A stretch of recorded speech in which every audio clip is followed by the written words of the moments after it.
ተዋህዶ መሸሸጊያዬ ኦርቶዶክስ መጠለያዬ ሰላምሽ ከፍ ይበልልኝ እናቴ ሁሌም ኖሪልኝ ሰላምሽ ከፍ ይበልልኝ እናቴ ሁሌም። ቢኒ እንዴት ቆየ?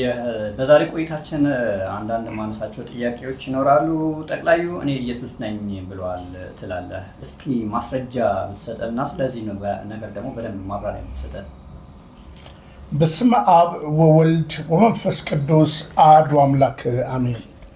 እንግዲህ ጥያቄን ከመመለሴ በፊት በዚህ መርሃ ግብር አድማጭ ተመልካቾቻችን መርሃ ግብራችን የተሳለጠ እንዲሆን ስትጀምሩ ላይክ እያደረጋችሁ አምናችሁን ብትጀምሩ ደስ ይለናል። ለትውልድ እንድታደርሱ ይሁን። ይሄ ሚዲያ ያለ ምክንያት አይናገርም፣ ያለ መረጃም አያወራም። ስለሆነም ሁላችሁም እንግዲህ በአንክሮት እንድትሰሙኝ ያደራ መልእክቴ ነው። ጠቅላዩ የሚናገሩትን አንድ ቃል እንስማና እንመለስ። በመጽሐፍ ቅዱስ ውስጥ አንድ የሚገርመኝ ቦታ አለ። ኢየሱስ ክርስቶስ ከሚከተሉት ሰዎች ጋር በአንድ ቦታ እየተሻገረ በጀልባ እየተሻገሩ እሱ ከታች ተኝቶ ማዕበል ይነሳና አብረውት ያሉ ሰዎች ስንጠፋ አይገድህም ወይ ስንሞት አይገድህም ወይ የሚል ጥያቄ አነሱለት። ልንጠፋ ነው፣ ማዕበል ሊወስደን ነው፣ ስንጠፋ አይገድህም ወይ ብሎ ጥያቄ አነሱለት እና ብዙ ጊዜ የሚሰብኩ ሰዎች እንደዚህ ተባለና ተነስቶ ማዕበሉን አዘዘው ይላሉ። እኔ ግን የሚገርመኝ ኢየሱስ ክርስቶስ ከዚያ ሌክ ከዛ ማዕበል ካለበት ስፍራ ወጣ ብሎ ደልዳላ ቦታ ተቀምጦ ሶፋ ላይ ተቀምጦ እያያቸው ቢሆንና ሕይወታችን አይገድህም ወይ ቢሉት አይገርመኝም። ከነሱ ጋር በአንድ ጀልባ እያለ ችግር ከመጣም በዚያ ጀልባ እንደሚወሰድ እያወቁ የኛ ሕይወት ሲጠፋ አይገድህም ወይ አሉት። አንዳንዶች አይ ጌታ መሆኑን ስለሚያውቁ ነው ይላሉ። አይደለም። ተነስቶ ጸጥ ካደረገ በኋላ ደግሞ ይሄ ማን ነው ይሄ ሰው ማን ነው ብለዋል። አላወቁም። እና ጠቅላይ ሚኒስትሩ ወዴት አለ የምትሉት ጀልባዋ ላይ ነው ያለው።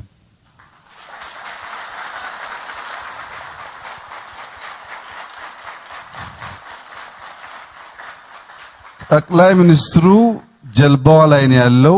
በእያንዳንዱ ማዕበል መካከል ነው ያለው። ህዝቡን፣ ሰራዊቱን፣ የሀገር ሽማግሌዎችን፣ ሴቶችን ሁሉ አስተባብሮ ነፃ የተረከባትን ሀገር ለትውልድ ነፃ ያስረክባል።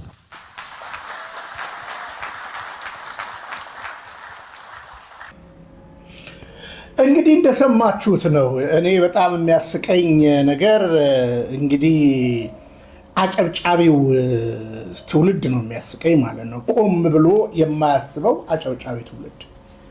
እንግዲህ እንደሚታወቀው ይህ የተወሰደው ኃይለ ቃል ከመጽሐፍ ቅዱስ ላይ ጌታችንና መድኃኒታችን ኢየሱስ ክርስቶስ ከደቀ መዛሙርቱ ጋር ለመሻገር ባሰበ ጊዜ ማዕበል መጣ። ከዚህ በኋላ ስንጠፋ ግድ አይልምን የሚል ጥያቄ ተነሳ። እንግዲህ ጌታችንና መድኃኒታችን ኢየሱስ ክርስቶስ አብይ አህመድ እኔ እንደሱ ነኝ ለማለት የስብከትን ወደ ራሱ ወስዶ ለመፍታት የሚሄድበት መንገድ ይህ የአጋንንት የመላበስ ጉዳይ ነው እንጂ እንዳይደፈርም። ለምን? እንግዲህ እንደምታውቁት ጌታችንና መድኃኒታችን ኢየሱስ ክርስቶስ ደቀ መዛሙርቱን ከጠራቸው ጀምሮ እያበላቸው እያጠጣቸው እርሱ ፍጹም ሰው ፍጹም አምላክ በተዋህዶ የሆነበትን እውነት እየተረዱ እነሱም አንተ የሕያው የእግዚአብሔር ልጅ ነህ እንደ ቃሉ እየተናገሩ በአንድም በሌላ በድካም በብርታት እየተጓዙ ያሉት በእውነት ለመናገር ደቀ መዛሙርቱ እንጂ ጌታችንና መድኃኒታችን ኢየሱስ ክርስቶስ እንደ አብይ አይነት አልነበረም። ለስም አጠራሩ ክብር ምስጋና ይግባው። ስለሆነም አሁን ጠቅላይ ሚኒስትሩ እንግዲህ ምንድነው አስመረው ሊናገሩ የሚፈለገው? መርከቢቷ እንደፈለገች ብትናወጥ እኔ እዛው ነኝ ያለሁት፣ አብሬያችሁ ነኝ ያለሁት፣ አይዟችሁ፣ ጸጥ አደርገዋለሁ የሚል የእብሪት ቃል እየተናገሩ ነው። እንግዲህ ወንድሜ ላቀረብክልኝ ጥያቄ ከዚህ በላይ እኔ ክርስቶስ ነኝ ማለት አይቻልም። በነገራችን ላይ በጣም የነውር ንግግር እየተናገሩ ስላለ ማለት ነው።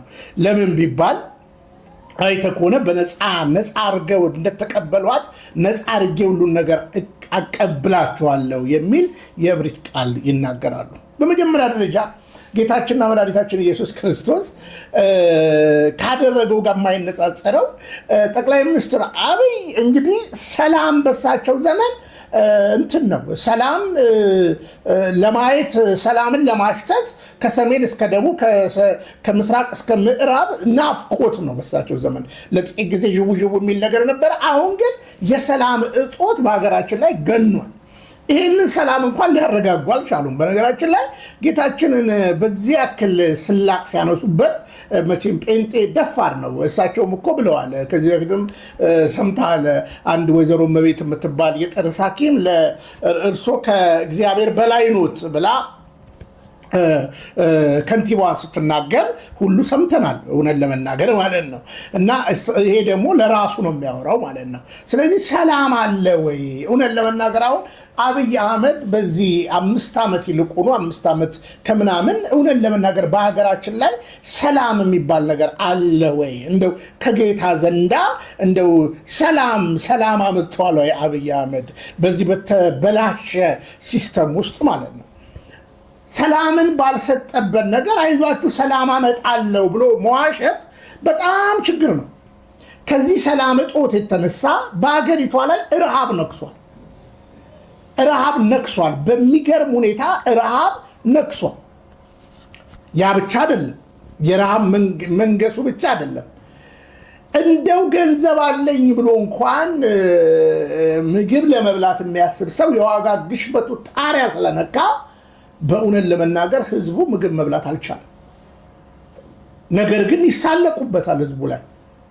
እንደምታውቀው ሰሞኑን ልደታ አካባቢ ከንቲባዋ ያው ዳሽን ባንክም ደውያለሁ፣ ውሸት ነው በፍጹም እኛ እንዲህ አይነት ኮሚትመንት አልገባንም። ዳሽን ባንክ በግልጽ አማርኛ እዛው ፕሮግራም ላይ ከነበሩ መሪዎች ሰምቻለሁ፣ ጠይቄያለሁ። በፍጹም እኛ እንዲህ አይነት ነገር ኦልሬዲ ተገደድ ነው። ስለዚህ ተገደን ያን ነገር ያደረግነው እኛ በፍጹም እንዴት የህዝብ ገንዘብን ነው የምናስተዳድረው። ስለዚህ ለአንድ ወገን ነጥለን ከአመት እስከ አመት የምንቀልብበት ምንም አይነት ሲስተም የለም ይላሉ እና እናበላለን ብለው ግን ህዝቡ ላይ ይቀልዱበታል። የማያደርጉትን ያወሩታል ማለት ነው። ሰላም አለ ይላሉ። ሰላም ግን እነሱ ራሳቸው ከመሄዳቸው በፊት የ15 ቀን ጥናት አጥንተው እንደገና ደግሞ አካባቢውን እንዳለ በሴኩሪቲ የስልክ እንቅስቃሴ የብረት ነክ ነገሮች እንቅስቃሴ ኮንትሮል አድርገው ሳይክል እየነዱ እየቀለዱ የሚመጡበት ነገር ልንገራችሁና ብዙ ኢንቨስት ተደርጎበት ነው ነገር የሚሆነው እንጂ አብይ አህመድ እንደው እየቀለደ አይደለም ሄዶ የሚመጣው። እንደ ድሮ እንደ መጀመሪያው ጊዜ እንዳይመስላችሁ በብዙ ብረት ነክ ነገሮችን ቼክ የሚያደርግ አብይ አህመድ ካለበት ምናልባት ባልሳሳት ከ500 ሜትር በላይ ያለን ነገር አስተካክለው እያንዳንዱ ነገር የስልክ ግንኙነትን አቋርጠው ጠልፈው ሁሉን ነገር አድርገው ነው አብይና ሚስቱ መሰሎቹ ሳይክል የሚነዱት እንጂ አብይ አህመድ በሰላም አይደለም። እንግዲህ ኢንሳ ያላችሁ ወዳጆቼ እግዚአብሔር ያክብራችሁ እና ለእውነት ኑሩ። አንድ ቀን ግን እግዚአብሔር ደግሞ ከእናንተ የሚጠይቀው ነገር እንዳለ ሁሌ እንደምነግራችሁ ማለት ነው። ስለዚህ ውሸት ነው፣ ሰላም እጦት ያለበት ነገር እንዳለ በግልጽ ይታወቃል። ሌላው እንግዲህ የገንዘቡ አለመግዛት እንታየዋለን። በዚህ ሁሉ ግን ይሄ ሁሉ የተደበላለቀ ነገር እያለ አብይ አህመድ ሰላም አደርገዋለሁ ይላል። ምናልባት ሰሞኑን እንኳን የወጣው የዓለም የአበዳሪ ድርጅቶች ነገርን አይተህ ከሆነ ከወለድ ከተበደሩት ብድር እንትኗን ዋናዋን ፍሬውን ሳይሆን ዋናውን ሳይሆን ወለዷን ለመክፈል እንኳን ይኸው ሰሞኑን አንስማማም ብለው ከ3 ሳምንት ውይይት በኋላ አገሪቷ እንግዲህ በሚሊዮን የሚቆጠር ገንዘብ ዕዳ ውስጥ ለዛውም ዋና ዕዳ አይደለም ፍሬ ዕዳ አይደለም። በነገራችን ላይ ወለዷን ለመክፈል እንኳን ቢስማማ እምቢ ብለውታል። ሰበር አሁን የገባ የኢትዮጵያ የ1 ቢሊዮን ዶላር ዕዳ ድርድር ከሸፈን። ምን እየሆነ ነው? ባጭሩ መረጃውን አቀርባለሁ። የኢትዮጵያ መንግስት የ1 ቢሊዮን ዶላር የዩሮ ቦንድ አበዳሪዎች ጋር ሲያደርገው የነበረው ወሳኝ የዕዳ ሽግሽግ ድርድር ዛሬ በይፋ ፈርሷል። ይህ ለአገሪቱ ኢኮኖሚ ምን ማለት ነው? የገንዘብ ሚኒስቴር ዛሬ እንዳስታወቀው አበዳሪዎቹ መንግስት ያቀረበውን አዲስ የዕዳ አከፋፈል አማራጭ አንቀበልም በማለታቸው ለ3 ሳምንታት በዝግ ሲደረግ የነበረው ድርድር ሙሉ በሙሉ ተቋርጧል። ነገሩ እንዲህ ነው። ኢትዮጵያ በታህሳስ 2016 ዓ.ም መክፈል የነበረባትን የ33 ሚሊዮን ዶላር ወለድ መክፈል አቅቷት በይፋም ዕዳ ማስተጓጎሏ ይታወቃል። የዓለም አቀፉን የገንዘብ ተቋም ወይም IMF ብድር ለማግኘት ሲባል የብር የመግዛት አቅም ለገበያ እንዲተው ተደርጎም ሁላችንም የዋጋ ንረቱን እያየነው ነው። መንግስት ባለፈው ጥር ወር ላይ ከቦንድ ገዢዎቹ ጋር ተስማምቼ ነበር ብሎ ነበረ። ነገር ግን ሌሎች አበዳሪ ሀገራት ስምምነቱን አልቀበልም በማለታቸው እንደገና ለመደራደር ተገደደ። አሁን ደግሞ የውጭ ቦንድ ገዢዎቹም የቀረበላቸውን አዲስ አማራጭ ሙሉ በሙሉ ውድቅ አድርገው በሩን ጠርቅሞታል። ይህ የድርድር መቋረጥ የኢትዮጵያን የዕዳ ጫና ቀውስ ይበልጥ ውስብስብ ከማድረጉም ባሻገር መንግስትን አደገኛና ውድ ወደሆነ ዓለም አቀፍ የክርክር ውስጥ ሊከተው ይችላል። የውጭ ምንዛሪ እጥረቱን በቀላሉ የሚፈታ አይመስልም። ስለዚህ አሳፋሪ ነገር ነው እየሆነ ያለው ማለት ነው። እና በመጨረሻ ግን አረጋገዋለሁ ብሎ እንግዲህ እኔ መለኮት ነኝ፣ እኔ ኢየሱስ ክርስቶስ ነኝ፣ እኔ እግዚአብሔር ልጅ ነኝ እያለ አለው ብሎ ህዝቡን ይጫወትበታል ማለት ነው። እና በመጀመሪያ ደረጃ ጌታችንና መድኃኒታችን ኢየሱስ ክርስቶስን ካላወቅከው ላሳውቀ 5000 ሰው የሚመግብ ነው በተአምር። አንተ 5000 ሰው ተአምራዊ ነው እድገታችን ትላለህ። 5000 ሰው ቀርቶ ማንንም መመገብ አልቻልክም። እርግጥ ነው እናንተ ቤት በተዘረፈ ገንዘብ እንደፈለጋችሁ ፌሽታ ነው እንደፈለጋችሁ ነው የምትበሉት።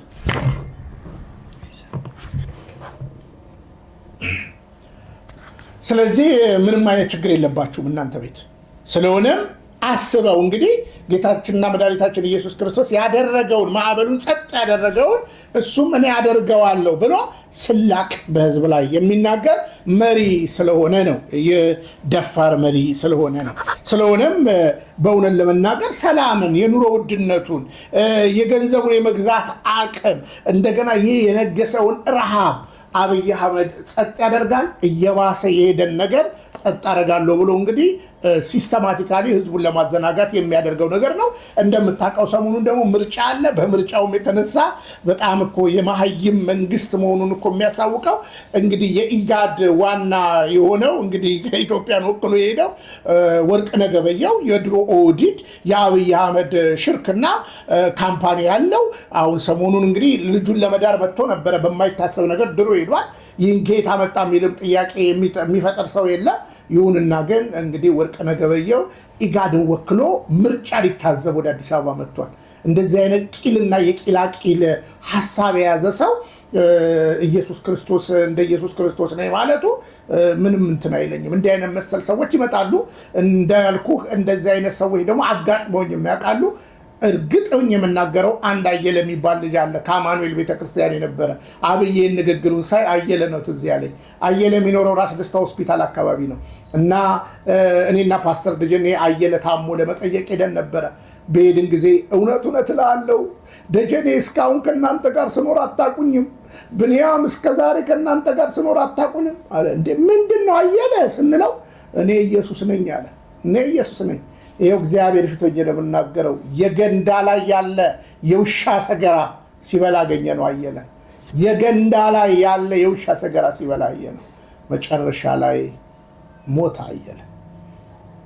አብይ አህመድ የእብሪቱ አጨራረሱ እንዴት ይሆን እና መርከቧ ላይ ነኝ ያለሁት ብሎ ለሰላሙ ንጉስ የሆነለትን ክንውን በዚህ እብሪት ውስጥ ሆኖ ህዝቡን ይኩምክበታል።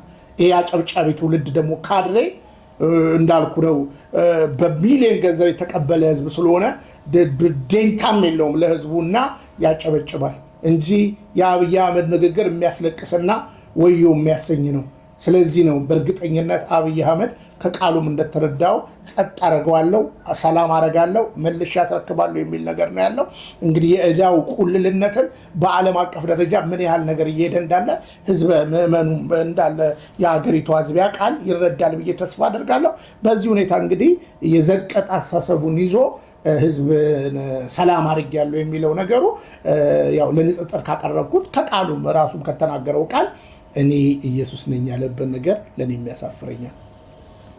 ስለ መንጃ ፈቃድ አዲስ ምዝገባስ ስለሚባለው ነገር እስኪ ሀሳብ ካለ አጋራን።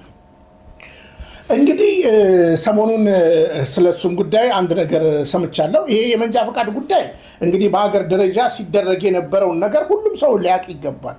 እንግዲህ የመንጃ ፈቃድ ትምህርት ቤቶች የሚባሉ አሉ። ጥራታቸው ውንብድናቸው ገነዋል እና በዚህ ጉዳይ ላይ እንግዲህ አንድ የማከብረው ሰው አለ። እሱ የሰራውን እንስማና ከዛ በኋላ እንደገና እኔ የማውቀውን ነገር አክልበታለሁ። እሱ እንስማ።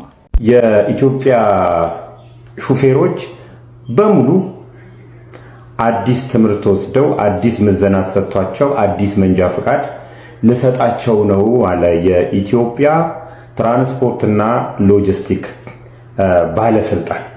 ለዚህ ደግሞ አብሬው ሰራለሁ የሚለን ኤስዲኤስ ሴፍቲ ኤንድ ድራይቪንግ ስኪል የተባለ ድርጅት ነው ብሎናል። ይሄ እንግዲህ እውነት ኢትዮጵያ ውስጥ የሚከሰቱ የመኪና አደጋዎችን ለመቀነስ ታስቦ የታሰበ ሳይሆን ኤስዲኤስንም ሆነ እዛ አካባቢ ያሉትን ሰዎች ለመጥቀም እንደሆነ አንድ ሁለት ምሳሌዎችን ጠቅሼ ላስረዳችሁ። ይሄ ሰው ቴዲ ይባላል። የዜድኬ መንጃ ፈቃድ ትምህርት ቤት ባለቤት ነበር። እነዚህ ትምህርት ቤቶች ሲቋቋሙ መጀመሪያ ሲቋቋሙ ዓላማቸው ምንድነው? ትምህርት ግለሰቦች ያስተምራሉ። ከዛም በኋላ ደግሞ መንግስት ደግሞ ፈትኖ መንጃ ፈቃድ ይሰጣል። ግን እነዚህ ትምህርት ቤቶች ዜድኬም ሆነ ሌላ ትምህርት ቤቶች ምን ሲሰሩ ነበር የነበሩት? እውነት እናንተ መንጃ ፈቃድ እጃችሁ ላይ ያላችሁ ሰዎች፣ በብዛት ትናንሽ መኪና የምትነዱ ሰዎች እውነት ትምህርቱን ተምራችሁ ገብቷችሁ ነው ትምህርት ጨርሳችኋል ተብሎ ሪፖርት የተላከላችሁና ፈተና የወሰዳችሁት? እውነት ብቃት ስላላችሁ ነው? አይደለም። እነዚህ ትምህርት ቤቶችና መንጃ ፈቃድ የሚሰጠው አካል እርስ በራሳቸው ሪሌሽንሺፕ ስለነበራቸው ተነግሮ እንደው ለፈታኙ ይሄን ያህል ለትምህርት ይሄን ያህል ተብሎ ተነግሮ ጉቦ ሰጥተህ መንጃ ፈቃድ ስናወጣ ነበር። ይሄ ምንም የማያጠያይቅ ነው። እንደዛም ሆኖ ግን አልፈሃል ተብሏል። አልፈሃል ማነው ኃላፊነቱን የሚወስደው? እነዚህ ዜድኬ ናቸው ኃላፊነቱን የሚወስዱት። ስለዚህ እነዚህ ዜድኬ ኃላፊነቱን ወስደው አልፈሃል ባሉበት ነገር ላይ አሁን ደግሞ ማናቸውና ነው ኤስዲኤስ ብለው መጥተው እንደገና ምዘና የሚሰጡ? ይሄ ነው አሁን አደጋ ለመቀነስና የሹፌሮችን ስኪል ለመጨመር ሳይሆን ገንዘብ ለመሰብሰብ ባለስልጣናትና እንደ ኤስዲኤስ ያሉ ሰዎች ኮላቦሬት እንዳደረጉ ማስተማመኛ የሚሰጥህ ይሄ ነው። ሁለተኛው የተዋለላቸው እንግዲህ የመንግስት መስሪያ ቤቱ መመሪያ ያወጣል፣ ህግ ያወጣል። ሾፌሩ ደግሞ በዛ ህግ ግድ መገንተም ማለት ስላለበት ወደ ኤስዲኤስ ይሄዳል። ኤስዲኤስ ሲሄድ ገንዘብ ይከፍላል። ምን ያህል ሊከፋፈሉ እንዳሰቡ፣ ምን ያህል ለመስሪያ ቤቱ የሚገባ፣ ምን ያህሉ ለባለስልጣናት እንደሚገባ ራሳቸው ይወቁት። አንድ የመንግስት መስሪያ ቤት ግዢ ሲገዛ፣ የአገልግሎት ግዢ ሲገዛ እንዴት ነው የሚደረገው? የግዢ ስርዓቱ ምንድን ነው የሚለው? ግልጽ ጨረታ ነው የሚያወጣው። የኢትዮጵያ ትራንስፖርትና ሎጂስቲክ ሚኒስቴር መቼ ነው ግልጽ ጨረታ ያወጣው? እንዴትስ ኤስዲኤስ ሊመርጠው ቻለ የሚለው ሌላኛው ጥያቄ። ፐርፐስፉሊ ተመርጦ ይሄንን ስራልን የተባለ ነው። ምክንያቱም ይወል ኤስዲኤስ ምን ያደርጋል? አሁን በኢትዮጵያ ዋና ዋና ከተሞች ላይ ቅርንጫፍ በሚል ሊከፍት ይችላል። ከዛም በኋላ የተለያዩ ለምሳሌ የጅቡቲ ሹፌሮችን ሊያንገላታቸው የሚችልበትን አግባብ አስቡት። እንግዲህ ጠቅላላ የኢትዮጵያ ሹፌሮች ስራ አቁመው ነው ፈተና የሚፈተኑት፣ ትምህርት የሚወስዱት። ቀስ እያሉ መጀመሪያ የሆነ ነገር ከዛ ቀጥሎ እያረጉ ሊያረጉ ይችላሉ። የማይነጥፍ እንጀራ አገኘ ማለት ነው ኤስዲኤስ። ስለዚህ ከድርሻው ይቀባበላል። ይሄ ነው አላማው። ለኢትዮጵያ ሹፌሮችም ታስበው አይደለም። ኢትዮጵያ ውስጥ ለሚከሰቱ የመኪና አደጋም ታስበው አይደለም ይሄ የሚሰራው። በጣም እርግጠኛ ሆኜ ነው የምነግራችሁ፣ በድፍረትም ነው ኃላፊነቱን ወስጄ። ምክንያቱም አሁን ላይ የኢትዮጵያ ሹፌሮች ችግር የመኪና አደጋ ችግር አይደለም። አደጋ ችግሩ አለ፣ ነገር ግን አሳሳቢነቱ ገዳዮቻችንን አቁሙልን ያለ የኢትዮጵያ ትራንስፖርትና ሎጂስቲክስ ሚኒስቴር በየቦታው የሚገደሉ ኢትዮጵያ ሹፌሮችን፣ የከባድ መኪና ሹፌሮችን ለማስቆም ያደረገው አንዳች ጥረት የለም። ምክንያቱም ገንዘብ አያስገኝለትማ። ኃላፊነት ቢኖርበትም ገንዘብ ካላስገኝለት የሚሰራበት ነገር የለም። ስለዚህ አሁን ሲምፕሊ ገንዘብ መልቀም ተፈልጓል። እዛ አካባቢ ያሉ ባለስልጣናት ገንዘብ መቀባበል ፈልገዋል። ስለዚህ የጨረታ ህግን ባልተከተለ መልኩ፣ የግዢ ህግን ባልተከተለ መልኩ ለኤስዲኤስ ለተባሉ ከድሮ ጀምረው አብረው ሲሸቅሉ ለመጡ ሰዎች ይሰጣል። የግዢ ህጉን ጥፎ ማለት ነው። ምክንያቱም ኤስዲኤስ እና መሰሎቹ ይተግበር እንኳን ቢባል ኤስዲኤስ እና መሰሎቹ በኢትዮጵያ ገበያ ውስጥ በኢትዮጵያ ግዢ ውስጥ በተለይ የመንግስት ግዢ ውስጥ የመሳተፍ መብት አላቸው። እንዲሳተፉ ደግሞ መንግስት ግልጽ ጨረታ ሊያወጣ ይገባል። ከግልጽ ጨረታ በኋላ ነው ወደ አንድ አቅራቢ ግዢ የሚካሄደው እንጂ ናና ዘመድህን ናና ይሄንን ታረግልኛለህ የሚባል አሰራር በፍጹም ህግን የጣሰ ነው። ሲቀጥል ለኢትዮጵያ ሹፌሮችም ሆነ ለኢትዮጵያ የሚደርስ አደጋ የመኪና አደጋ ለመቀነስ ታስበው ስትራቴጂካሊ ታስበው ፕሮግራም ወጥቶበት ትርፍ ጉዳትና ትርፉ ተሰርቶ ተጠንቶ አይደለም ይሄ እንትን የወጣው። ዓላማው ብር መሰብሰብ ነው። ብር መሰብሰብ፣ ሹፌሮችን ማንገላታት ደንታቸው አይደለም እነሱ። ከዛም በኋላ የየድርሻቸውን ነው ሊወሳስዱ የተንተን የተባለ ፕሮግራም እንጂ የታቀደ ፕሮግራም አይደለም። ስለዚህ ሹፌሮች በመብታችሁ በሀገራችሁ መብታችሁን የማስከበር የናንተ ጉዳይ ነው የሚሆነው። እንረዳዳለን። እንደዚህ አይነት መብትን የሚጥሱ ባለስልጣናትና ባለሀብቶች ለራሳቸው ጥቅም ማግኛ የሚያወጡት ፖሊሲንና መመሪያን ህግን መቃወም ኃላፊነት አለብንና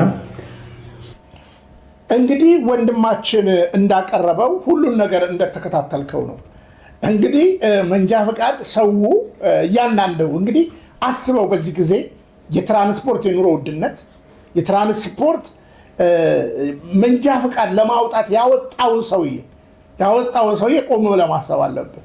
እንዴት አድርጎ እንጀራ ሊበላ መንጃ ፈቃድ እንዳወጣ። ዛሬ መንጃ ፈቃድ በኢትዮጵያ ስንት ብር እንደሚወጣ ታውቃለህ። ስለዚህ እነዚህ ወንበዴዎችን አሰበጣጥሮ እንደገና ትላንትና እነሱ ናቸው ያሰለጠኑት። አሁን የሌላ ሀገር ዜጋ አይደለም የሚያሰለጥነን፣ ሌላ ነገር አይደለም። ስለዚህ እንደገና ሰው ምሬት ውስጥ እንዲገባ እንዲማረር አብይ እኮ እንኳን መንጃ ፈቃድ እኮ አስክሬን አላስቀምጥም ብሏል በአንድም በሌላ እና እንዲማረር በማሰብ አሁን ቅድም እንደሰማኸው እንደነዚህ አይነት ቡድኖችን ቀድሞም እንግዲህ መንጃ ፈቃድ የሰጡ ቡድኖች ናቸው። በአዲስ አበባ ደረጃ በየክፍለ ከተማው የምናውቃቸው መንጃ ፈቃድ ትምህርት ቤቶች ነበሩ። እነዚህን እንደገና የሰውን መንጃ ፈቃድ ሪቫይዝ ማድረግ አለብን ብሎ ገንዘብ ለመቀበል ይሄ እኮ በነገራችን ላይ በጣም ያስጮሃል። እርግጥ ነው መንጃ ፈቃድ ሪቫይዝ መደረግ ካለበት በመጀመሪያ ደረጃ እውቀትስ የነ አብይ ዲፕሎማ፣ የነ አብይ ዲግሪ፣ የነ አብይ ፒኤችዲ፣ የነ አዳነች ማስተርስ፣ የነ አባዱላ ማስተርስ ለምን ቼክ አይደረግም? ከዛ አይጀመርም? እውነት ለመናገር ማለት ነው። እና መንጃ ፈቃድን እንደገና እንትን ማድረግ አለብን ብለው ህዝቡ እንዲማረር እንግዲህ ሹፌሩ እያጉረመረመ ነው፣ መሮታል። ይሄው እንግዲህ ለምሳሌ አንድ ቪዲዮ ላሰማ። ይሄ ይታያል። ሹፌር እንደዚህ መከራ ያይ ጥይት እየሳተው ነው የሚመጣው። አንተ ብቃት ማረጋገጫ ትላለህ ከተማ ተቀምጠህ። እንግዲህ አስብ፣ ሹፌር በምሬት ላይ ነው ያለው። ከተማ ላይ ተቀምጣ አንተ ማረጋገጫ ብለህ ታወራለህ። ሹፌር ግን እንደምታየው በመሳሪያ ያለፈው ቅዳሜ ከአፋር የሚመጡ 3 ወዳጆች ነበሩ። ላፍቶ አካባቢ ነው አንዱ ሰው የተቀበረው። 3 ሰዎች ከአፋር ሲመጡ ኦሮሚያ ክልል ላይ ታርደዋል። በነገራችን ላይ ታርደዋል። እና ሹፌር እየተገደለ ነው በየመንገዱ፣ እየታረደ ነው በየመንገዱ። ይሄ ባለበት እንደገና ደግሞ የብቃት ማረጋገጫ ብሎ እንደገና ልፈትን ማለቱ ሹፌሩ እንዲማረርና አገሩን ጥሎ እንዲሄድ እንግዲህ አገር የማስለቀቅ ጉዳይ ነው እኮ እንጂ አሁን እያንዳንዱ የትራፊክ ህግ እኮ ከአደጋ በኋላ ያለው የመኪና ቴክኒክ ምርመራ አለ፣ የሰውየው ፕሮፌሽናል ማንነቱ ይታያል ምናምን እና እንደዚህ አይነት ነገር ህዝብ ላይ ምሬት እንዲያመጣ ህዝቡ መሮት እንዲወጣና አገሪቱ የጥቂት ሰዎች ሆና ሌላው ግን ባይተዋር ሆኖ እንዲቀመጥ የሚደረግ ነገር ነውና በዚህ አጋጣሚ ትውልድ አስተውል ነው እያልኩኝ ያለው እና እኔው በግልጽ አማርኛ ነው። እነዚህ ሰዎች ቀድሞ በመንጃ ፈቃድ እናወጣለን ብለው ከመንግስት ቢሮ ከመንገድ ትራንስፖርት ሰዎች ጋር በቢዝነስ የተቆራኙ ነበሩ። ከዛ በኋላ ደግሞ እልፍ ብለው ደግሞ እነዚህ ሰዎች ይሄንን ነገር ካደረጉ በኋላ አሁን ደግሞ ለእነዚህ ሰዎች የሽርክና እንደገና ደግሞ የብቃት ማረጋገጫ እንዲሆን እነዛኑ ሌቦች እንደገና ስለዚህ ምሬት ህዝቡ ላይ እንዲመጣ ነው እና ይሄ እንግዲህ በህዝብ ዘንዳ በመሪ ፖሊሲ በእያንዳንዱ በትራንስፖርት በትምህርት እንግዲህ ትምህርት ቤቶች ላይ ሰሞኑን የምንሰማው አስደናቂ እና አስደንጋጭ ነገር አለ እና እንግዲህ እኔ እግዚአብሔር ይድረስ ነው የምለው እና ለዚህ ለፌዘኛ መንግስት እግዚአብሔር ይድረስ፣ ለዚህ ለተጨነቀ ህዝብም እግዚአብሔር ይድረስ ነው የምለው እና በዚህ ጉዳይ ነው እንግዲህ ያለውን መረጃ የምናቀርበው ማለት ነው።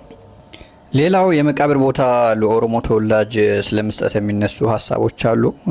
ያው ለኦሮሞ ተወላጅ ስለመስጠት በብዛት እየተሰራጩ ያሉ ወሬዎች አሉና ስለዚህ ጉዳይስ ተጨባጭ ነገር ምን አለ? ምን ትለናለህ? እንግዲህ ብልጽግና ጠንቅቄ ስለማቀው የብልጽግና ወንጌልንም ብልጽግና ፓርቲንም ጠንቅቄ ስለማቀው በመጀመሪያ ነገሮች ሊሰራ ሲያስብ ባለጌ ነው የሚልከው። ብልጽግና ፓርቲ የብልግና ሀሳቦችን ያዘለ ሰው ነው የሚልክብህ። ህዝብ ከህዝብ ሃይማኖት ከሃይማኖት የሚያባላ ባለጌ ሰው ነው የሚልክብህ። ከዚህ በፊት እንደምታውቀው አቶ ገቢ ጉተማ የሚባል ሰው ኦርቶዶክስን ሲሳደብ፣ አቶ ዮናታ አክሊሉ የሚባል ሰው ኦርቶዶክስን ሲሳደብ የስጦታ መዓት ተለቀቀላቸው። አሁን ደግሞ አንድ ሰውዬ ቀርቧል። ይሄ ሰው በደንብ አውቀዋለሁ። በነገራችን ላይ በብልጽግና ዘመን ሳይሆን በኢህአዲግ ዘመን ደፍረውኛል ኢህአዲጎች፣ በቃ አበላሽተውኛል፣ በፓምፐርስ ነው የሚሄደው እና እግዚአብሔር ደረሰልኝ ብሎ ሲያለቃቅስ የነበረ ሰው ነው።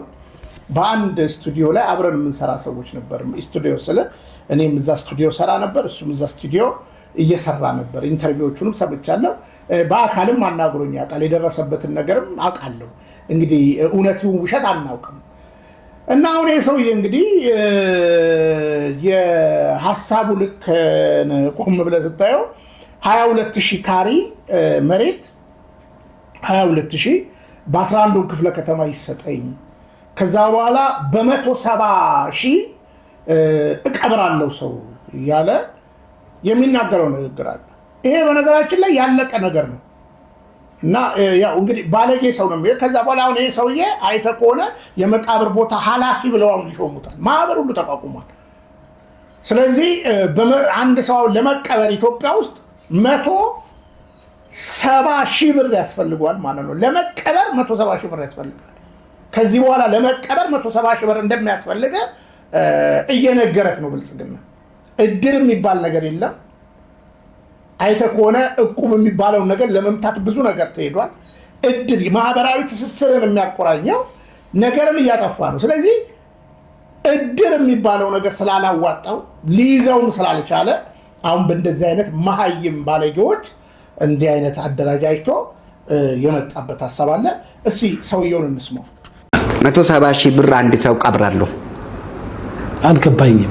170,000 ብር ብታስከፍል ጉርጓዱን አንተ ቆፍረ አመቻችተ ሳጥን አንተ አዘጋጅ፣ ጉርጓድ አዘጋጅላለሁ። አንተ የምትጠበቅብህ መሞት ብቻ ነው። በጌታስ ኧረ በሕይወት እኖራለሁ አትወሰኝ። ምን ነው? ቆይ ትኖራለህ እኮ አትሞትም። ቆይ 170 ሺህ አንተ ራስህ ትሞታለህ አይደል? አደገኛ አካሄድ አደገኛ ዘረፋ ነው እኮ አይደለም። ያ 500 ሺህ 200 ሺህ ፉካ ገባ እያልክ አንተ ያመጣው ዋጋ ምንድን ነው? ፌር ነው የኔ 170 ሺህ ብር መክፈል። አንድ 170 ሺህ ብር አለው እንኳን ሞቶ በህይወቱ አለው። ከወዲሁኑ የሞት ቆጠባ ያስቆጥባለዋ። የሞት ቆጠባ ሂሳብ ደግሞ ለዚህ ደብተር ተከፍቶ ትቆጥባለህ። ስትሞት የምትቀበርበትን ከወዲሁ መቆጠብ አለብህ። ዝም ብለህ መብላት አይደለም። ስትሞትስ ማን ነው የሚቀብርህ? እቅድን ራዕይን ብቻ ሳይሆን እቅድ ጨፌ የሚል አለኝ ማህበር ጨፌ ዘላቂ ማረፋ የሚል ሰይሜ መጥቻለሁ። ምንድነው መንግስት ከሰማኝ የአዲስ አበባ ከተማ መስተዳድር ከሰማኝ 122 ወረዳዎች አሉ አዲስ አበባ ውስጥ 11 ክፍለ ከተማ አለ 11ም ክፍለ ከተማ ውስጥ 22 ሄክታር ብቻ ለተሞክሮ እንዲሰጡኝ ፈልጋለሁ። ምንድነው ዘላቂ ማረፊያ ከተማ መስተዳድር ብቻ ሳይሆን እስከ ጠቅላይ ሚኒስትር ድረስ እንዲሰጡኝ ፈልጋለሁ። ዘላቂ ማረፊያ ማለት ቀብር ነው። ኦኬ ቀብር ላይ ነው የሚሰራው ዘላቂ ማረፊያ። እኔ ኮኦፕሬቲቭ ነኝ፣ ህብረት ስራ ነኝ። ኮኦፕሬቲቭ ደግሞ በነፃ ሀሳብ እንደዚህ ነው የሚናገረው። የሚሰራውን ይሰራል፣ ስራ ላይ ያምናል። ነፃ ሀሳብ ሆኖ ግን ከመንግስት ጎን ይቆማል። መንግስትን ያነጻል፣ መንግስትን ይደግፋል፣ መንግስት ጎን ይሆናል። እና ዘላቂ ማረፊያ ማለት አሁን ለምሳሌ የትኛውም ቤተክርስቲያን ላይ ስትሄድ የቀብር ቦታ የለም፣ እየጨረሱ ናሉት።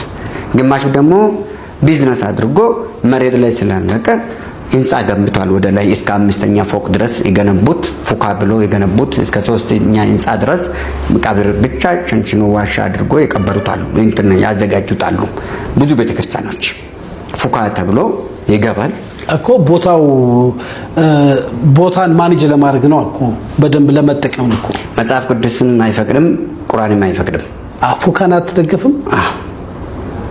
ፉካ መጽሐፍ ቅዱስ ላይ አፈር ነህና ወደ አፈር ትመለሳለህ ተባለ እንጂ በህይወት እያለ የቤት ኪራይ ያንገላታ መኖሪያ ማደሪያ ተንከራተት ችግር ውስጥ እያለ ከወር ደርሶብኛል ብለህ ኪራይ ከመክፈል እየተሳቀቀ ህዝቡ ሞቶ እንዴት አስከረን ህንጻ ውስጥ ይኖራል? እንዴ ነውር እኮ ነው ይሄ፣ በፍጹም የማይቻል ነው። ስለዚህ ቢያንስ ለዛውም ደግሞ ፉካው ቢሆን እንኳን 150 ትንሹ ቤተክርስቲያን 150 ሺህ ብር ነው የሚከፈለው ዛሬ ላይ ፉካ ላይ ለመቀበር 150 ሺህ 250 ሺህ እስከ 500 ሺህ ካቴድራል ስላሴ ለመቀበር እስከ 500 ሺህ ብር ድረስ ከፍያለሁ ብሎ ባለፈው አላየህም አንተ ሚዲያ ላይ? አልሰማህም አንተ ሚዲያ ላይ?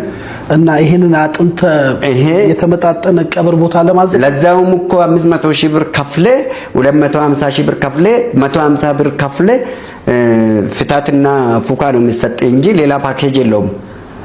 እኔ ግን ሙሉ ፓኬጅ ጋር ነኝ። ጉርጋድ 22 ሄክታር አዲስ አበባ ከተማ ውስጥ 11ም ክፍለ ከተማ ላይ 22 ሄክታር እንዲሰጠኝ ፕሮፖዛልን አስቀምጫለሁ። በነፃ ልታስቀብር ነው ባጭሩ ወይ በተመጣጣኝ ዋጋ? ቢያንስ እኔ 170 ሺህ ቀብራለሁ። 170 ሺህ ብር አንድ ሰው ቀብራለሁ። አልገባኝም። 170 ሺህ ብር ብታስከፍል ጉርጋዱን አንተ ቆፍረህ አመቻችተህ ሳጥን አንተ አዘጋጅ፣ ጉርጋድ አዘጋጅላለሁ። አንተ የምትጠበቅብህ መሞት ብቻ ነው። በጌታስ ኧረ በህይወት እኖራለሁ አትወሰኝ። ምን ነው ቆይ ትኖራለህ እኮ አትሞትም። ቆይ 170 ሺህ እኮ አንተ ራስህ ትሞታለህ አይደል? አደገኛ አካሄድ አደገኛ ዘረፋ ነው እኮ አይደለም። ያ 500 ሺህ 200 ሺህ ፉካ ገባ እያልክ አንተ ያመጣው ዋጋ ምንድን ነው? ፌር ነው የኔ 170 ሺህ ብር መክፈል። አንድ 170 ሺህ ብር አለው እንኳን ሞቶ በህይወቱ አለው። ከወዲሁኑ የሞት ቆጠባ ያስቆጥባለዋ። የሞት ቁጠባ ሂሳብ ደግሞ ለዚህ ደብተር ተከፍቶ ትቆጥባለህ። ስትሞት የምትቀበርበትን ከወዲሁ መቆጠብ አለብህ። ዝም ብለህ መብላት አይደለም። ስትሞትስ ማን ነው የሚቀብርህ? ስለዚህ እድር አለ ከሌለ እድር ማለት ለምንድን ነው የሚጠቅመው? እድር ላይ ብቻ ሳይሆን ይሄንንም መቆጠብ አለብህ። እድሩ ከፍ ብሎ ወደዚህ መጣ ማለት እኮ ነው። ትቆጥባለህ፣ ስትሞት ትቀበራለህ። ስትቀበር አፈር ጉድጓድ ቆፍርላለሁ፣ ወደ ታች ቆፍርላለሁ፣ ጉድጓድ ቆፍርላለሁ። ሳጥን እኔ ነኝ የሚገዛው የሚቀብርበት። አስከሬን የሚሄድበትን ትራንስፖርት እኔ ነኝ የሚያቀርብልህ። አስከሬን ተሸካሚ አስፈጻሚዎች እኮ አስጨርሰኝ። አስከሬን ተሸካሚ እኔ ነኝ የሚያመጣልህ። ጉድጓድ ቆፋሪ እኔ ነኝ የሚያመጣልህ። ሃይማኖታዊ ስርዓት አሁን አንዳንዱ ፕሮቴስታንት፣ አንዳንዱ ኦርቶዶክስ፣ አንዳንዱ ችግር የለውም፣ አንዳንዱ ሙስሊም መብትህ ነው እሱ፣ ችግር የለውም። እንደየ ሃይማኖቱ የምታዘጋጀው አዎ፣ ለሁሉም ይፈቅዱላል። አንድ ላይ ነው መቀበል። የሃይማኖት ሰዎች ይፈቅዱላል። ምን ማለት ነው ሃይማኖት? ምን ሃይማኖት? አንተ በሰውን በህይወት እያለ ክልል ኖርክ፣ ስትሞትም ክልል ኖርክ። ምን አገባህ? ስለ ክልል አይደለም ያወራው፣ ስለ ሃይማኖት ነው። ሃይማኖት አሁን አንዳንድ ሰው ሲሞት ደብረ ሊባኖስ ቅበሩኝ፣ እሱ ሀብታም ነው፣ እሱ ባለሀብቶች ናቸው። አሁን ኢትዮጵያ አልጋፋም ብያልክ ነው። ኢትዮጵያ ውስጥ አዳምጠኝ፣ ኢትዮጵያ ውስጥ የሃይማኖት ክልል አስፈላጊ አይደለም። አሁን እኮ እያልክ ያለው ስትሞት የምትቀበርበት አፈር ይሄ የሙስሊም ነው፣ ይሄ የኦርቶዶክስ ነው፣ ይሄ የፕሮቴስታንት ነው፣ ይሄ ካቶሊክ ነው፣ ይሄ ዋቅፈታ ነው ብለህ ልትለኝ ነው እኮ የምትፈልገው። እንደዛ አይነት ግራ ገብቶኛል። ራሱ ራዩ ራሱ አዲስ ነው የሰማው። እኔ እኛ ሀገር ኋላ ቀሪ ስለሆን ነው። አሁን እኮ ሀገሪቷ አሁን መሬት ላይ በፕሮጀክት ያለቀ ጉዳይ እኛ ይሁን ተሼ ልንገርህ፣ በቅርብ ወደ ተግባር ይገባል። ተሼ አዳምጠኝ፣ የኛ ሀገር ኋላ ቀሪ ነን እኛ። አገሪቷ ቀድማ ሄዳለች። የሀገሪቷ መሪ ሄዷል፣ ልማቱ ሄዷል፣ ስልጣኔው ሄዷል፣ ቴክኖሎጂው ሄዷል። እኔና አንተ እዛው ቁጭ በሉ ሆነናል። አሁን አቶ ሰኝ እኔ እንደው አንድ ሰው ምን ማረጋገጫ አለው? አሁን ቆጥቦ ሰው እሞታለሁ ካለ በኋላ ብሩን ይዘበት ተሞክሮ በትልስ አንተ ስራስ ደግሞ አያርግብህና ቋሚ አይደለም ሟች ነን። ይሄንን ራይስ እንዴት ይቀጥላል? ይቀጥላል። አሁን በቅርብ ጊዜ ጠብቅ። አሁን በቅርብ ጊዜ ቀብር ጀምራለሁ።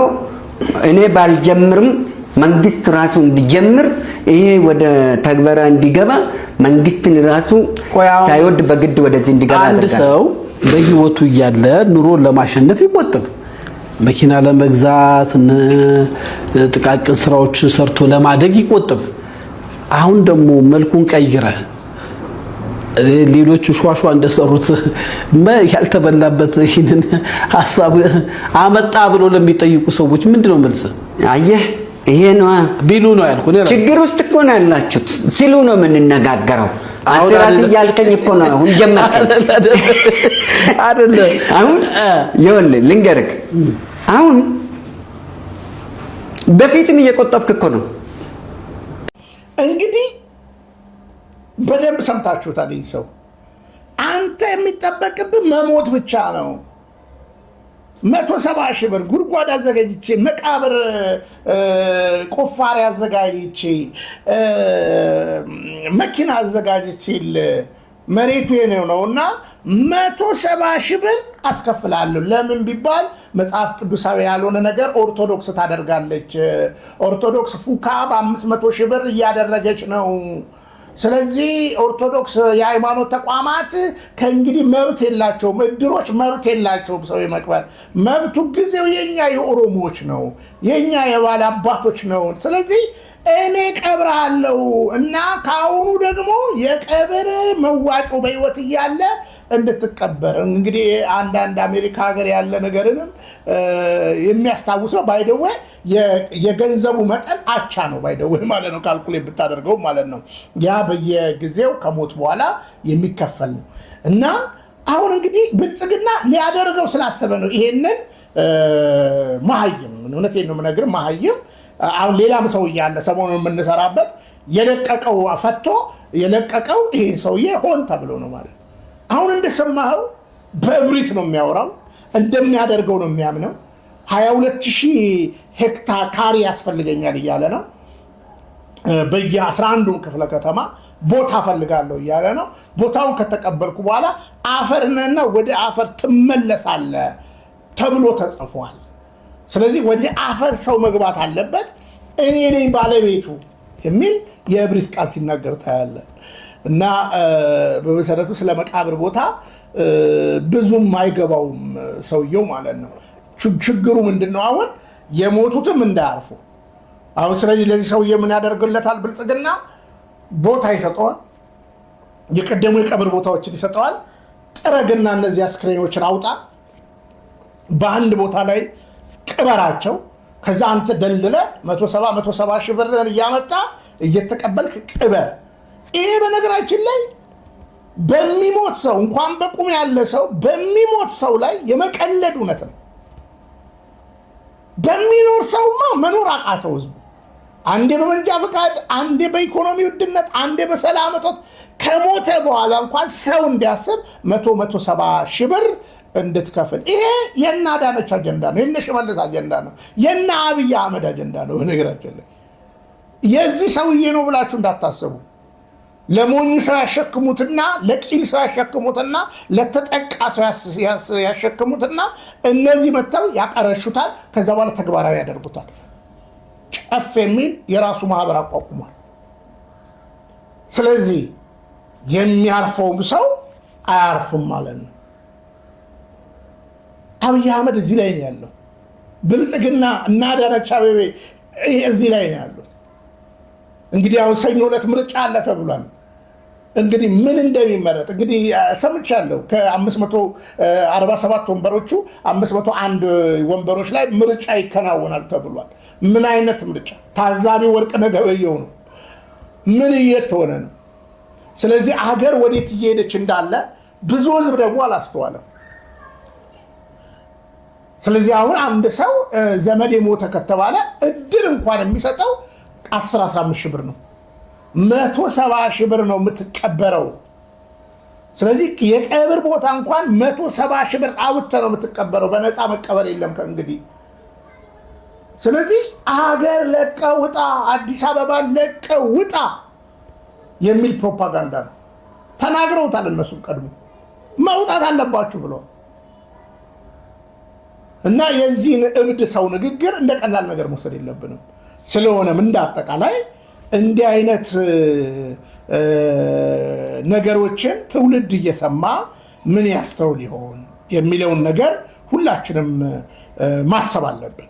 በስተመጨረሻ እንግዲህ አንድ ነገር ላሳያችሁ። አብይ አህመድ እንግዲህ ታላላቅ ሰራዊት እያሰለጠነ ነው። እንግዲህ ከሰራዊቶቹ መሃል እስኪ አንዱን ላሰማችሁ።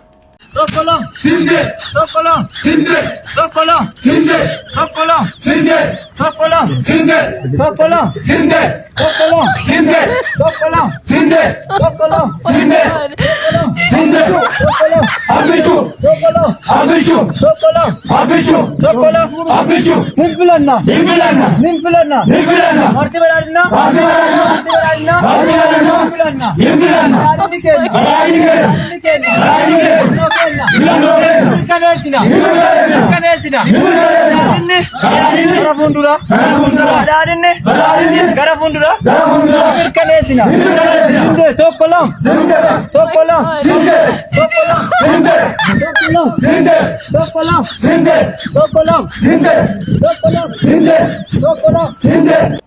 ይህንን ኩሩ ጀግና የኦሮሞ ህዝብን መጫወቻ አደረጉት። በቆሎ ስንዴ፣ በቆሎ ስንዴ፣ በቆሎ ስንዴ፣ ጤፍ አላሉ። በቆሎ ስንዴ፣ በቆሎ። ምክንያቱም ያ የቅድሙ ባለጌ ሰውዬ ስለ ጤፍ ሲናገር ሰምታል። አንዳንዶቹ ሲናገሩ ነው ጤፍ አንበላም እንግዲህ ብለዋል። በቀላ ስንዴ፣ በቀላ ስንዴ ያሉ።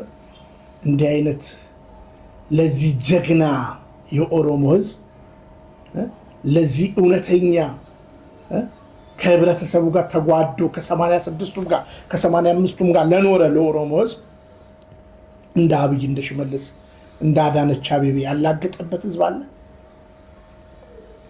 ለምን ብትል 100% ሽመልስ አብዲሳ ኦሮሞ እንዳልሆነ አውቃለሁ። ከዚህ በፊት ተናግሬያለሁ። የቅርብ ሰዎች አሉ። ኢትዮጵያ ያለው ነው የተናገርኩት። እኚህ እንጀራ አባቱ ናቸው፣ ወላጅ አባቱ አማራ ናቸው፣ እናቱ አማራ ናቸው። የአምቦ ህዝብ ያውቃል። አብይ አህመድ 100% አማራ እንደሆነ ይታወቃል። ህዝቡ ላይ ማፌዝ ነው የጀመሩት። የኦሮሞ ህዝብ እንዲህ አይነት ነገር ሲሰማ ምንድን ነው የሚሰማው? እነዚህ ፌዘኛ አንድ ጎናቸው ሃይማኖት መሰል የብልጽግና ወንጌልና የብልጽግና ፓርቲ ይዘው የብልግና ፓርቲና የብልግና ወንጌል ይዘው ህዝብ ላይ ያፌዙ እና ትውልድ ንቃ ነው የምልህ። በኦሮሚያ ያለ ህዝብ አብይ አህመድ አይጠቅምም፣ አዳነች አቤቤ አትጠቅምም፣ ሽመልስ አብዲስ አይጠቅሙም። እመነኝ። እንዲህ ነው እያፌዙብህ ያሉት። ህዝብ እያለቀ ነው። በየጦር ሜዳው ትናንት መሰረት ሚዲያ ላይ ሰምታችኋል። በትግራይ ክልል አስገዳጅ፣ በኦሮሚያ ክልል አስገዳጅ ህዝብ እየታፈሰ ነው ለጦር ማገዶ እንዲሆን ዩኒቨርሲቲ ሳይሆን ለማጎዶነት። እነዚህ ደግሞ የአካባቢ ሚሊሻ ተብሎ በቆሎ ስንዴ እያሉ ይቀልዳሉ። ትውልድ ንቃ መልእክቴ ነው። እንግዲህ ተወዳጆች አድማጭ ተመልካቾቻችን ይህ መርሃ ግብር ፖለቲካዊ፣ ሃይማኖታዊ፣ ማህበራዊና ኢኮኖሚያዊ ነገር ነው የሚያወስነው። እውነትን እውነት እያለን ዘመናችንን መጨረስ አለብን። ይህ አጥፊ መንግስትን ቆም ብላችሁ ልታስተውሉና ልታወጁት ይገባል። እያፌዘባችሁ የ86 ቢሊዮን ዶላር ባለዳነ ደግሞ አሁን እንደምትኖርበት ላለው ለኢኮኖሚ ዝቅጠት፣ ለሰላም እጦት፣ ለዋጋ ግሽበቱ፣ ለእያንዳንዱ ነገር አልፎ ስትሞት እንኳን 170 ሺህ ብር ያስፈልጋል የሚል ዲስኩር እየተደሰኮርክ ነው። በዚህ ሁሉ ታዲያ ምን እያሰብክ ነው? ምርጫውን ለአንተ ተዋለሁ። እውነትን እውነት ለማለት ግን ንቃ መልእክቴ ነው። እነዚህ ቀላጆች እየቀለዱብሃሉ። በሌላ ሀሳብ እንመለሳለን። ከተመቻችሁ ላይክ እያደረጋችሁ ሼር እያደረጋችሁ ይህንን አገልግሎት እየደገፋችሁ አብራችሁን ቁም መልእክቴ ነው። ሰላም፣ እግዚአብሔር ከሁላችሁ ጋር ይሁን። ሰላም። ተዋህዶ መሸሸጊያዬ፣ ኦርቶዶክስ መጠለያዬ፣ ሰላምሽ ከፍ ይበልልኝ እናቴ ሁሌም ኖሪልኝ። ሰላምሽ ከፍ ይበልልኝ